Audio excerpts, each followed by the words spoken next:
నవ్విన దొంగ. పట్టువదలని విక్రమార్కుడు చెట్టువద్దకు తిరిగి వెళ్ళి చెట్టుపైనుంచి శవాన్ని దించి భుజాన వేసుకుని ఎప్పటిలాగే మౌనంగా శ్మశానానికి నడవసాగాడు. అప్పుడు శవంలోని బేతాళుడు, రాజా, నువ్వు ఏ స్నేహితుడి కొరకైనా ఇలా శ్రమపడుతున్న పక్షంలో స్నేహితులను గుడ్డిగా నమ్మకు. పరిస్థితుల ప్రభావం వల్ల ఆప్తమిత్రులే ద్రోహులవుతారు. స్నేహభావంతో చెడిపోయిన తారానాథుడి కథ చెబుతాను, శ్రమ తెలియకుండా విను అంటూ ఇలా చెప్పసాగాడు. ఒక కుగ్రామంలో తారానాథుడు, సోమనాథుడు అని ఇద్దరు ఆప్తమిత్రులుండేవారు.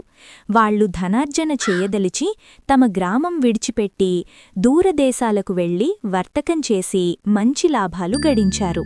ఆ లాభాలను ఇద్దరూ సమంగా పంచుకుని తమ తమ ఇళ్లలో స్థిరపడ్డారు. ధనం సంపాదించుకుని తిరిగి వచ్చేసరికి అతను నా ఇల్లు ఆక్రమించుకున్నాడు. బాల్య స్నేహితుడు గదా అని మంచిగా నా ఇల్లు ఖాళీ చేసి ఇయ్యవంటే నన్ను పట్టుకుని చావగొట్టాడు. తమరు నా దుస్థితి గమనించి నాకు న్యాయం జరిగేటట్టు అనుగ్రహించాలి అన్నాడు. రాజు తన భటులను గ్రామానికి పంపి తారానాథు రప్పించాడు. సోమనాథుడు కిందటి రాత్రి కొట్టిన దెబ్బలతో సగం చచ్చి ఉన్న తారానాథుడు భటుల సహాయంతో రాజుగారికెదురుగా నిలబడ్డాడు. నువ్వుంటున్న ఇల్లు సోమనాథుడిటిట, ఆ మాట నిజమేనా అని రాజు తారానాథుణ్ణి అడిగాడు. తారానాథుడు సోమనాథుడికేసి చూసి సంగతి గ్రహించి, నిజమే మహారాజా, ఆ ఇల్లు సోమనాథుడిదే అన్నాడు. ఆ ఇల్లు ఖాళీ చెయ్యమంటే నువ్వు సోమనాథుణ్ణి కొట్టినమాట నిజమేనా అని రాజు మళ్లీ అడిగాడు. తన మీద ఇలాంటి ఫిర్యాదు చేసిన సోమనాథుడి మనస్థితికి జాలిపడి తారానాథుడు, నిజమే మహారాజా అని తలవంచుకున్నాడు. సోమనాథుడు స్నేహభావమనేది ఎలా ఉంటుందో పూర్తిగా మరిచిపోయి ఉండటంచేత తారానాథుడు తను కొట్టిన దెబ్బలతో మతిచెడి అలా జవాబులు చెబుతున్నాడనుకున్నాడు. రాజు తారానాథుణ్ణి దోషిగా నిర్ణయించి అతనికి కారాగార శిక్ష విధించాడు.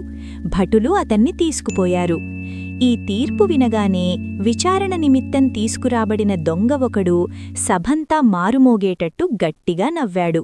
సభ ముగియగాని రాజుగారు దొంగను తన వద్దకు పిలిపించి, ఎందుకలా నవ్వావు అని అడిగాడు. దొంగ ఆయనకు తాను నవ్విన పారణం చెప్పాడు. రాజు వెంటనే సోమనాథుడి వద్దకు ఒక మనిషిని పంపించి, ఇవాళ తమరు రాజుగారింట అతిథిగా ఉంటున్నారు అని చెప్పి తన వెంట రాజభవనానికి తీసుకుపోయాడు. రాజుగారు తనకు అనుకూలంగా తీరు ఇవ్వటమే కాక తనమీద ఆదరం కూడా చూపుతున్నందుకు, తన ఎత్తు సులువుగా పారినందుకు సోమనాథుడు అమిత ఆనందం పొందాడు. అతనికి రాజభవనంలో ఒక మంచి గదిలో బస ఏర్పాటు చేశారు.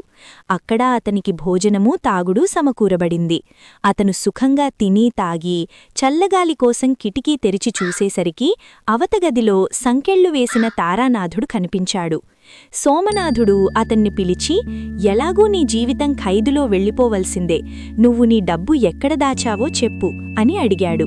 తారానాథుడు అతని వంక జాలిగా చూసి, నా ఇంటి తూర్పు గదిలో నా ధనమంతా రహస్యంగా దాచాను, అది తీసుకుని ఇకనైనా దురలవాట్లు మాని సుఖంగా జీవించు అన్నాడు.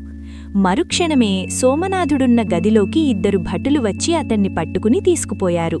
మర్నాడు సభలో రాజుగారు సోమనాథుడికి యావజ్జీవ కారాగార శిక్ష విధించాడు.